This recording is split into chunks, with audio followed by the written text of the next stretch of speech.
So I'll touch on the aspect of how the Jamia came about, how it was established, and the different faculties in Jamia Islamiyya, and comparing pros and cons of being a student in the Jamia. So of course we know that it was established in a long time ago. Okay, we're looking at roughly around 1961 by King Saud, rahimahullah, and at the time the Mufti Ibrahim, and then afterwards when he passed away, Sheikh Ibn Baz. So before Sheikh Ibn Baz was actually the Mufti. So the essence of why they established the Jamia was for them to have an institute that will be able to teach Islamic knowledge. Okay, and at this moment of time when it was established, it was literally, for those that have ever visited the Jamia, the old Kulliyat Sharia, it was just that mabna, just that building. Such a small thing that was done, and Zallah Khair, one of the prints. So if you ever visit it, if you're looking towards the Jamia on the right hand side, there's a section there that is owned by the prince. So at the time of the prince who lived then, it was part of his land that he gave for the sake of Allah for them to establish that Jamia Islamiyya. And the first ever person to give a muhadara in the Jamia was none other than Sheikh Abdul Muhsin Abbad in the Kulliyah of Sharia. So of course, we don't want to delve too much into the history, but this is just giving you like an overview. A person that wanted khair, the prince, and someone who had a vision. A visionary came together with someone who had the capability, the manpower, the resources to establish something which up until today, right now as we speak, roughly around 22,000 students that study there. Roughly around 22,000. When I left the Jamia at the time, the British students, just before COVID hit in, and a bit after, let's say 2020, was roughly around 150 British students, just from the UK. That was back then. Now I'm pretty sure it's gone beyond 250, 300, I'm not sure. Indonesia, just the country, Indonesia was more than 1,000 students. So you could do the maths of see how many nationalities, and it's a beautiful, blessed Jamia where so many things are taught, people grow up there, people change, people benefit, and most people, those that have studied there from the beginning until the end, they'll tell you that the best days are the days in the Jamia. Why? Because of the fact that you're getting closer to Allah Azza wa Jal, and every single person there has come for one sole purpose. Or that we say majority have come for the same reason, which is to uplift ignorance from themselves and to get closer to Allah Azza wa Jal, talab al-ilm. So that's the history of the Jamia, why it was established. Thereafter, they, of course, came together and saw the need to establish a way and a method where they would have scholarship. So mashallah, up until today, brothers and sisters, there's free scholarship where a person is able to come and study from the Jamia, where the ticket is paid for, the visa is paid for, the dorms are paid for where you actually stay, and also you get given like a monthly allowance, the stipend that you get given 840 riyals, and also food is very cheap. So all of that for the sake of Allah Azza wa Jal. So may Allah Azza wa Jal reward them for the khair that they did up until today is still running upon the same thing, which is accepting students to come from abroad and to study and to seek knowledge. There are 5 faculties in the Jamia. Now they've added another one, okay, which is law. They've added it and made it a 6th, but it was established as 5, which is Sharia, Quran, the Kulli of Quran, Hadith, Da'wah, and the Arabic language. The 6th one is law. With regards to all of them, there is no condition except for Quran. You have to memorize 20 ajza or more in order to be accepted to be in that kulliyah. That's the only difference between that one and the rest. All of them, you study each thing. So if you're in the kulliyah of Quran, you're studying and you're benefiting from the sciences of Sharia, of fiqh, of the Arabic language, and so on and so forth. So that's the 5 different universities. Now how it works is, if a person wanted to know how the Jamia works and what it consists of, you go, you apply online. When you apply online, before they used to actually come visit, and that's how I myself, by the fadl of Allah, wa mannihi wa karamihi, I got accepted. They came to visit us in London, because I'm not from Birmingham. Okay, they came to visit us in London, the people that were part of the deen, they were doing interviews in the Culture Tache Bureau, part of the Saudi Embassy, and then from the interview, they decided who they wanted to select. So that's what they used to do. They used to actually go out searching for those that had, an interest in seeking knowledge. But of course that stopped, so now everything, unfortunately for you guys, is all online. And I say unfortunate because it's made more conditions and so on and so forth, but before things were easy. Even if you pass the age of 25, even if a lot of people have got accepted in your area, you will still be able to give someone a good word and they can get in, but everything now is all on one portal, systematic, and one method. And I think the brothers have touched on Jazakumullah khair, how to apply, how to get accepted, and so on and so forth. But the main thing, one thing I must say, Ikhwani, this Islamic University of Medina is a setup that was done solely to enable those that want to come. As we know, the authentic narration Prophet ﷺ said, "Man yuridillahu bihi khairan yufaqihu fid din." And of course, the best way and the easiest way and the actual true method is for you to go out to the scholars and to seek knowledge from them directly under their feet. That's how it's done, not you waiting for them to come here. That's not how it happens, for you to wait for knowledge to come to you. Rather, you're supposed to go out to them. And having said this, I want to branch off a little bit and just mention 2 points. A topic that is important for all of us to know, because many people, they say and they claim, and many of us claim that we want to seek knowledge, we want to get closer to Allah Azza wa Jal because of the hadith. We know, "Man salaka tariqan yaltamisu fihi ilman," whoever treads the path in wanting to attain and obtain and be from the people of paradise, سهل الله به وفي الرواية سهل الله له طريقا إلى الجنة. Then Allah will make the path of Jannah easy to them. Many of us say we want to get to Jannah. However, when it comes down to, when a person gets accepted, when a person goes, many people don't realize that it's not the life that they thought it would be. There's no fairy tale to it, brothers. There's no fairy tale to seeking knowledge. It's not supposed to be for you to go and to walk on red carpet and to get knowledge given to you. No, you have to earn it. Okay? You have to earn it. You have to go. So that's why there's pros and cons. In terms of seeking knowledge, meaning going to the Jamia. And when I say cons, I don't mean it's a bad thing, but meaning is you would face challenges. Because your life changes if you want to adhere to this specific life and to live this type of life. Then of course you know that it's going to come with great challenges, many challenges. It's impossible for you to get knowledge with you just chilling back and sitting back and enjoying life. La. How were the ulama, like the likes of Abu Hurairah, one of the first, of course, from the time of the Prophet ﷺ, who was the one that memorized the most hadith?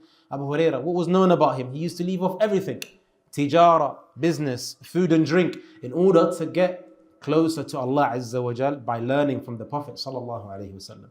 So I think one of the biggest challenges that I've seen in my time when I was mandub, even before and after as well, and all of those that study see it as well, many of the people that came and left quickly, they took the quickest exit out, as they say. On the plane you have emergency exit. The ones that took the quickest ones were the ones that had, number one, of course, we know, and it's already been mentioned, I'm not going to mention it again, they had the wrong intentions. So make sure you have tasheehun niyyah. You correct your intention as to why you want to go out there. Because intention goes a long way.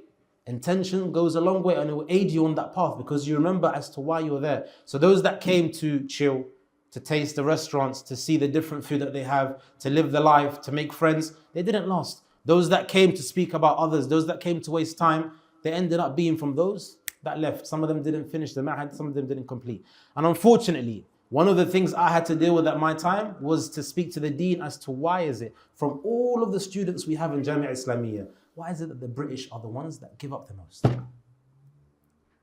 That was the thing that we had, Musib al-Kubra, the biggest calamity was that. From all the students that study in Jamia Islamiyya, the British ones are the ones that end up giving up and they don't complete. Now, of course, there's many reasons, but why I'm telling this to you, to tell you about the realities, is because number one, expectations. You're not going to study at Harvard or Oxbridge or Cambridge or any sort of Birmingham University. It's not going to be a comfort zone, meaning if you don't understand the Arabic language, maybe you don't have friends, maybe you get homesick. There's so many challenges that come about, the lifestyle, the culture, the way things are. All of that, you have to make sure that you prepare yourself before you actually go there. So expectations is one. Of course, intention as well. That's before anything. And also another thing as well is companionship. Al-maru ala dini khalili. Each and every single one of you is going to be upon the religion of your companion. Many of those that befriended people that would, miss lessons, or always be late to lessons, not attend the teachings of the scholars, the lessons of the scholars. Those that, used to mainly go out and waste time. They'll fail their exams. They're always enjoying time, always on their phone. They're in the Jamia on their phone, on Insta, TikTok, but yet they're in the Jamia studying, but then they're found mostly on online. So all of these things affect a person. It will rub off onto you if you have bad companionship when you're there. Another thing as well was time management. Another one was that a person didn't have patience. They weren't patient enough. With regards to them seeking knowledge, as-sabr is important. Having patience in that time and that moment. إِنَّمَا الْعُسْرِ يُسْرًا. After every hardship comes ease. In the beginning it will be difficult, especially for those that are young, have never left home. There are many brothers I met, youngsters I met out there that never left home. Some of them, it was their first time leaving home, being by themselves. Some of them, they've never been around other people from different nationalities. Another one was the roommates, sharing a room with someone else. That was also a challenge, because now if you're sharing a room with someone that's other than your nationality or your background or your way of living, cleanliness and hygiene and so on and so forth, many of them were not patient. So that's what made a lot of them, come to the conclusion that they believe that was the right decision to make for them to leave. And I guarantee you, and I know this, I've spoken to many, majority of those that didn't complete, and it was for a little petty reason, up until today they're regretting. They're living a life of regret because they knew the blessing, the ni'mah that Allah had bestowed upon them back then. But then now it's too late. So all of this, ikhwani, alongside that as well, is that a lot of them did not. When I say manage time, a lot of them made certain things priority than others. So when you go out there, you have to understand that you'll be tested in different things. Some of it could be financially tested. Because when you're a student, that's the reality. Unless you come from a rich background, or you've got a business set up, or you've got residual income from a remote job, which is difficult to juggle while you're working full-time and you're studying, then know that you'll be tested. Allah Azza wa Jalla will test you to see really and truly, are you deserving of this specific blessing in being a student and seeking knowledge? Because it's the best occupation you can have in this dunya, seeking knowledge. There's so many things that a person can try to aim for, but the best of them is seeking knowledge. Nothing comes better than that. Picking up the mushaf, the ahadith, and reading it, sitting under the feet of the scholars and learning from them. There's nothing better than that, brothers. But of course it comes with great difficulty. So if a person has his head fixed on right, and he knows the intentions why he's going out there, he makes sure that he utilizes time wisely. He makes sure that he befriends people that also have high aspiration, better than him, and they're stronger than him, maybe in hifz, maybe in memorization, maybe in organizing time, whatever it may be. And also at the same time, they don't have expectations of that which they're doing. You're not going to live in luxury. Like many of those that I met at the way where they wanted to be put in hotels near the haram when they land in Medina. When you think about it, you're going to a place to seek knowledge. You're not looking for the luxuries that you have in the place of comfort where you are. So that's also another reason. And the last one, I'll conclude, there's many. The last one is that a lot of people that were there as well, some of them, they burned themselves out, where they tried to go too much. Gear 6 instead of going from gear 1, from gear 2, 3, 4, 5. كما ذكر وكما قال المحدثون, as many of the muhaddithun were said when they were asked, how did you memorize all these ahadith? What did they respond? How did they respond? أخذنا حديث بحديث. We took one hadith a day. And that's how ilm is. It's not going to come straight away. Whoever seeks this knowledge all at once straight away, it will leave him all at once. So therefore, always making sure that you take that which you can. Many of those that tried to, when they first landed, straight away they went into sitting with all of the scholars' lessons to eventually leaving off all the scholars. So everything is about tartib and also not following the trend.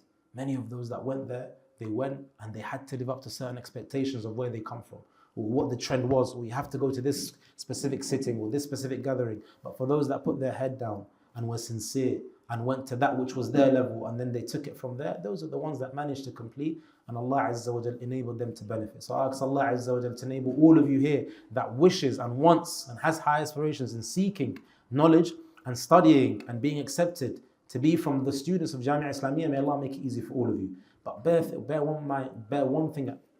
one thing. Make sure you realize one thing. Bear this in mind, ikhwani, one thing. Seeking knowledge doesn't start when you get accepted. Seeking knowledge starts right now where you are.